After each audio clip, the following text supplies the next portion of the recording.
ये है the haunted podcast, जहाँ हर कहानी में छुपा है एक रहस्य, एक साया और एक डर जो आपकी रूह तक उतर जाएगी।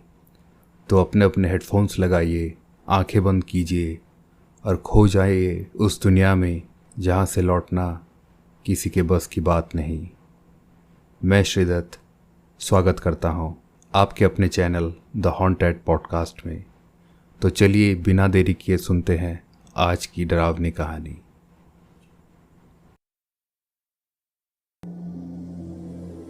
दोस्तों, आज मैं आप सबको दो बहुत ही अलग और डरावनी कहानी सुनाने जा रहा हूँ। तो कृपया अपने अपने हेडफोन्स लगाइए और कहानी का मज़ा लीजिए।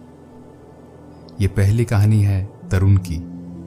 ये बात तब की है जब मैं केरल के एक फार्म हाउस का केयरटेकर था।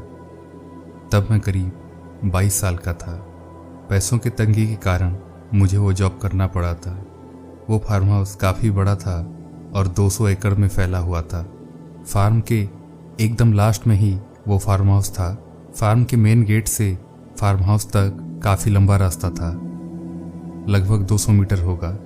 मेरी ड्यूटी सुबह के 9 से शाम के 6 बजे तक होती थी, पर एक दिन मुझे नाइट शिफ्ट मिल गया और ना चाहते हुए भी मुझे वो नाइट शिफ्ट लेना पड़ा, क्योंकि खुद मेरे मालिक ने ही मुझे कॉल करके कहा था। मैं अपना खाना पानी और कुछ ज़रूरी सामान बांधकर ठीक शाम 6 बजे अपने घर से निकल पड़ा उस फार्म हाउस की ओर। मेरी माँ तो मुझे मना कर रही थी, पर क्या करें, काम तो काम होता है, करना तो पड़ता ही है। माँ के मना करने के बावजूद मैं घर से बाहर निकला, और माँ भी इसलिए मना कर रही थी क्योंकि वो अमावस की रात थी, पर इससे मुझे कोई फ़र्क नहीं पड़ता था। फिर करीब 6:30 बजे मैं फार्म हाउस में पहुंच गया। शाम हो चुकी थी, चारों ओर अंधेरा पसर चुका था। मैं गेट खोलकर अंदर गया। जैसे कि मैंने आपको पहले बताया, उस गेट से फार्म हाउस करीब 200 मीटर दूर था और रास्ते के चारों ओर बस बड़े बड़े पेड़ थे। मैंने टॉर्च निकाला और आगे बढ़ने लगा। मैं चलते हुए जा रहा था कि तभी मुझे मेरे बाएं ओर से किसी के चलने की आवाज़ें आई। वो शायद अखिलेश था, जो वहाँ माली का काम करता था। मैंने कहा, और भाई अखिलेश, तो अब तक गया नहीं? कुछ देर बाद अखिलेश ने जवाब दिया, नहीं, आज तुम्हारे साथ ही रुकूंगा। मैंने हंसते हुए कहा, क्यों भाई, कुछ खास वजह है क्या? फिर अखिलेश का कोई जवाब नहीं आया। मैंने फार्म हाउस में पहुंचकर सारे लाइट्स ऑन कर दिए और अंदर चला गया। अंदर मैं अपने कमरे में जाकर सारा सामान रख दिया और छत पे चला गया। ऊपर छत पे ठंडी हवाएं चल रही थी। आसमान एकदम काला था। तभी मेरी नज़र नीचे पार्किंग पर पड़ी, जहाँ सारे मजदूरों के साइकिल रखे जाते हैं। वहाँ मेरे साइकिल के अलावा और किसी का साइकिल नहीं था। मैंने जब साइकिल रखा था तो वहाँ तब अंधेरा था, इसीलिए मैं तब नहीं देख पाया था। मैंने छत से ही अखिलेश को कहा, अरे भाई अखिलेश, तेरी साइकिल कहाँ है? पर अखिलेश का अब भी कोई जवाब नहीं आया। मैंने तुरंत अखिलेश को कॉल किया तो पता चला अखिलेश बीमार है और 2 दिन से छुट्टी में है। ये मुझे बड़ा ही अजीब और डरावना लगा। तो मैंने आते हुए किससे बात किया था? मुझे लगा शायद बाहर का कोई चोर घुस आया है अंदर। मैंने एक डंडा लिया और दबे कदमों से पेड़ों के पास जाने लगा। एक पेड़ के पीछे छुपकर मैं बैठ गया और अभी भी वो पैरों की आवाज़ें आ रही थी। मैंने अचानक उन आवाज़ों की ओर टॉर्च किया। वहाँ जो मैंने देखा वो मैं आज तक नहीं भूल पाया हूँ। मैंने देखा एक सफ़ेद लंबी और पतली औरत पेड़ से नीचे उतर रही थी, वो भी बिल्कुल एक छिपकली की तरह, और उसके बदन पे एक भी कपड़ा नहीं था। उसके चेहरे पर सिर्फ आंखों की जगह 2 काले गड्ढे थे। टॉर्च की रोशनी देखते ही वो भड़क गई और अजीब तरह से कुछ मंत्र बुदबुदाने लगी। ये देखते ही मेरा तो खून बर्फ सा जम गया। मैं वहाँ से हिल भी नहीं पा रहा था। वो जो कुछ भी थी वो मेरी ओर धीरे धीरे बढ़ने लगी। मैं मन ही मन प्रभु तिरुपति बालाजी को याद करने लगा। तभी वो चुड़ैल अचानक फिर से उसी पेड़ पर दोबारा चढ़ गई। मैं भी वहां से भागते हुए फार्म हाउस के अंदर आ गया। फार्म हाउस के अंदर श्री तिरुपति बालाजी का एक मंदिर था। मैं वहीं जाकर बैठ गया। वो चुड़ैल फार्म हाउस के चक्कर लगाने लगी, पर वो अंदर नहीं आ पा रही थी। सुबह तक मैं वैसे ही उस मंदिर में ही बैठा रहा। करीब सवेरे 7 बजे मैं बाहर निकला। जब दूसरे मजदूर आने लगे थे, मैंने एक मजदूर को, जिसका नाम रामा था, उसको बुलाया और रात की सारी बात मैंने उसे कही। तो वो भी डर गया और उसने मुझसे कहा, तुम्हारी किस्मत अच्छी थी जो उस यक्षी से तुम जिंदा बच गए, नहीं तो अमावस की रात वो यक्षी जिसे भी देखती है उसे कच्चा चबा जाती है। याद रखना, किसी भी अमावस को ऐसे सुनसान वीरान जंगली इलाके में कभी मत जाना, क्योंकि अमावस को यक्षियाँ शिकार पर निकलती हैं। ये सुनने के बाद तो मैं और भी ज़्यादा डर गया, पर कृपा थी प्रभु बालाजी की जो मैं आज जिंदा हूँ। ये दूसरी कहानी अशोक जी की है। ये बात करीब 6 साल पुरानी है। तब मैं एक टेक्सटाइल कंपनी में काम करता था। उस कंपनी का मैं ट्रांसपोर्ट इंचार्ज था। ट्रक्स, ड्राइवर, हर चीज़ की जिम्मेदारी मेरी थी उस कंपनी में। एक बार की बात है, मैं अपना काम ख़त्म करके अपने घर पहुंचा ही था कि तभी अचानक मेरे मोबाइल पर एक ट्रक ड्राइवर का कॉल आया। उसका नाम उमेश था। वो काफ़ी डरा हुआ था और उसके नेटवर्क में भी बहुत प्रॉब्लम था शायद, इसीलिए मुझे उसकी बातें ठीक से समझ में नहीं आ रही थी। हाँ, पर मुझे बस इतना समझ में आ गया था कि वो सेक्टर 15 के रास्तों में कहीं रुका हुआ है, और फिर उसका मोबाइल कट गया। मैंने दोबारा उसे कॉल किया, पर अब उसका मोबाइल स्विच ऑफ आ रहा था। वो अमावस की रात थी, पर ना चाहते हुए भी मैं अपने एक असिस्टेंट नरेन को साथ लेकर अपनी कार में सेक्टर 15 की ओर बढ़ गया। हम जब रवाना हुए तो तब रात के करीब 9 बजे थे। हम हाईवे पर आगे बढ़ते जा रहे थे। चारों ओर खूब अंधेरा था, बस हमारी कार की हेडलाइट ही जल रही थी।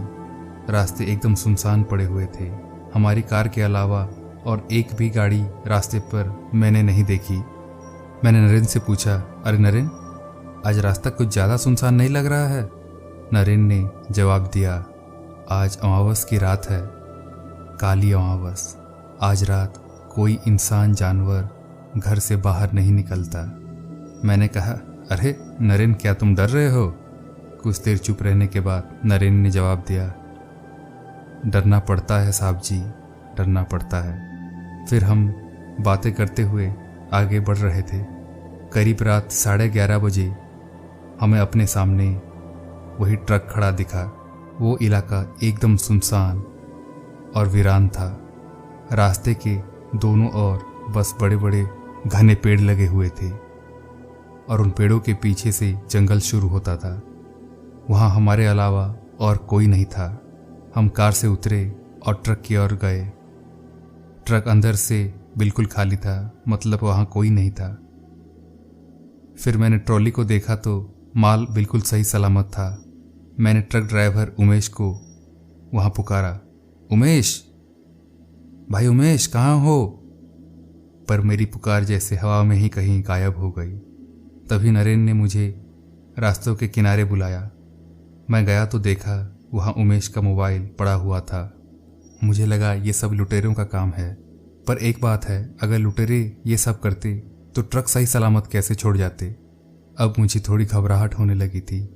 तभी हमें पेड़ों के पीछे से किसी के कराहने की आवाज़ सुनाई देने लगी। हम दोनों तुरंत उस ओर गए। वहाँ उमेश जख्मी हालत में पड़ा हुआ था।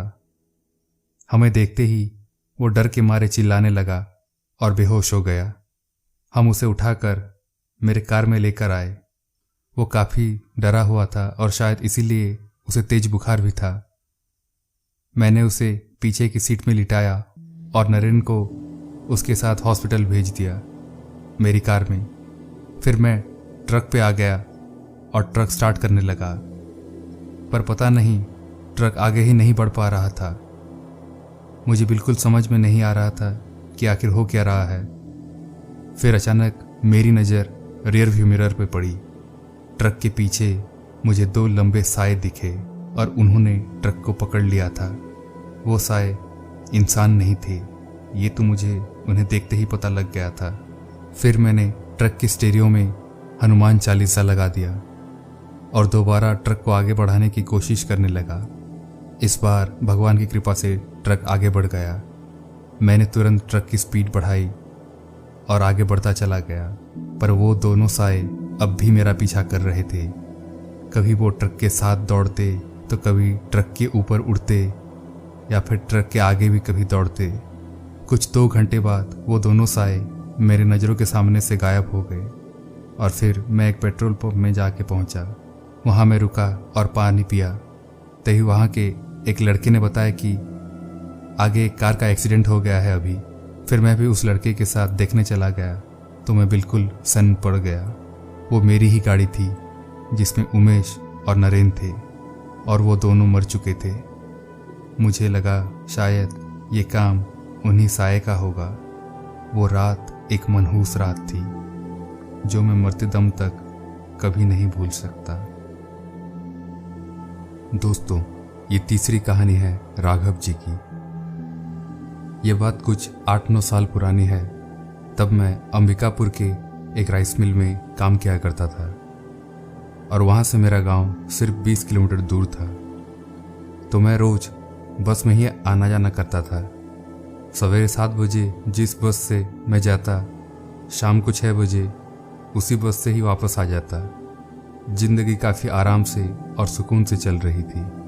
एक दिन शाम को काम ख़त्म होते होते थोड़ी देर हो गई तो मेरी वो रोज वाली बस छूट गई। फिर कई देर इंतज़ार करने के बाद मुझे एक छोटा मिनी ट्रक मिला, पर वो मेरा गांव नहीं जा रहा था। वो मेरे गांव से पहले ही रुकने वाला था। फिर भी मैं उसके साथ रवाना हो गया क्योंकि रात होने को थी और कोई दूसरा चारा भी तो नहीं था मेरे पास। करीब आधे घंटे बाद मैं उस ट्रक से उतर गया और पैदल ही आगे बढ़ने लगा। घड़ी देखा तो रात के 8 बज चुके थे। रास्ता एकदम सुनसान हो गया था। तभी मुझे एक शॉर्टकट याद आया। वो रास्ता खेतों से होते हुए बिल्कुल मेरे घर के बगल से ही निकलती थी, पर कई सालों से मैं उस रास्ते से नहीं गया था, इसीलिए मैं वो रास्ता थोड़ा थोड़ा भूल चुका था। पर वक्त को समझते हुए मैं मेन रास्ता छोड़कर वही खेतों वाले रास्ते में आ गया।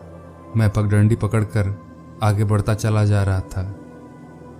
भगवान की दया से मेरी एक अच्छी आदत ये थी कि मैं हमेशा अपनी बैग में एक छोटा सा टॉर्च रखता था। आज वो काम भी आ गया। काफ़ी दूर चलने के बाद भी मुझे मेरा गांव नहीं दिख रहा था, पर मैं बिना रुके आगे बढ़े जा रहा था। अब तो खेत खलियान भी ख़त्म होने वाले थे। कुछ दूर और आगे गया तो वहाँ रास्ता ही ख़त्म हो गया था और सामने एक तालाब था। उस तालाब को देखते ही मुझे याद आ गया कि मैंने गलत रास्ता ले लिया है। मैं वहाँ से पलटकर वापस आने ही वाला था कि मुझे कुछ अजीब आवाज़ें सुनाई देने लगी। मैंने दोबारा पीछे देखा तो एकदम से चौंक गया। मैंने देखा तालाब के बीचों बीच पानी के सतह के ऊपर 4 औरतें बैठी थी और पानी के ऊपर उन्होंने आग भी जलाए रखा था। ये नज़ारा देखते ही मेरा कलेजा तो मेरे मुंह में आ गया था। मुझे पता चल गया था कि ये चारों साधारण औरत नहीं है, ये सब डायन है। और ठीक उसके बाद मुझे ये भी पता लग गया कि वो काली अमावस की रात है। पर एक अच्छी बात ये भी थी कि उन डायनों की नज़र अब तक मुझ पर नहीं पड़ी थी। मैंने तुरंत टॉर्च बंद कर दिया और धीरे धीरे पीछे मुड़कर वापस आने लगा। पर तभी एक चमगादड़ मेरे मुंह से टकराया और गलती से मेरे मुंह से चीख निकल गई। मेरी आवाज़ सुनते ही वो चारों मेरी ओर देखने लगे और एक अजीब सा मंत्र बुदबुदाने लगे। वो आवाज़ इतनी भयानक थी मैं आपको बता नहीं सकता। पर फिर भी मैंने हार नहीं मानी और दौड़ते हुए अपने गांव की ओर आने लगा। अंधाधुंध कुछ देर भागने के बाद आखिरकार मुझे हमारे गांव का शिव मंदिर दिखा, जो कि बस कुछ ही दूर था मुझसे। पर मैं शिव मंदिर में पहुंचता उससे पहले ही किसी ने पीछे से मेरे पैर को खींच लिया और मैं अपने मुंह के बल वहीं गिर गया। जब मैंने पीछे देखा तो वही चारों डायन खड़ी थी और हंस रही थी। मुझे अब बेहोशी छाने लगी थी, मेरी आंखें बंद हो रही थी और तभी मुझे दूर से डमरू की आवाज़ सुनाई देने लगी। डमरू की आवाज़ सुनते ही वो चारों औरतें चिल्लाते हुए वहाँ से गायब हो गई और उसके बाद मैं बेहोश हो गया। सुबह जब मेरी आंख खुली तो मैं वहीं पड़ा हुआ था। मैं उठा और जैसे ही उठकर खड़ा होने की कोशिश करने लगा, मेरे पैरों में काफ़ी दर्द हुआ। जब मैंने पैंट को निकाल कर देखा तो मैं फिर से चौंक गया। मेरे पैर नीचे एकदम से काले पड़ गए थे, पर फिर भी लंगड़ाते हुए मैं अपने घर पहुंचा। मैंने कभी किसी को ये बात नहीं बताई। और हाँ दोस्तों, कुछ दिन दवाई खाने के बाद मेरे पैर भी बिल्कुल ठीक हो गए। पर एक बात दोस्तों, मुझे आज तक पता नहीं चला कि आखिरकार मुझे बचाने वाला कौन था। शायद खुद ही शिव जी आ गए थे उस दिन मुझे बचाने। तो ये थी दोस्तों आज की कहानियाँ पसंद आए तो प्लीज़ लाइक, कमेंट और सब्सक्राइब करें। धन्यवाद।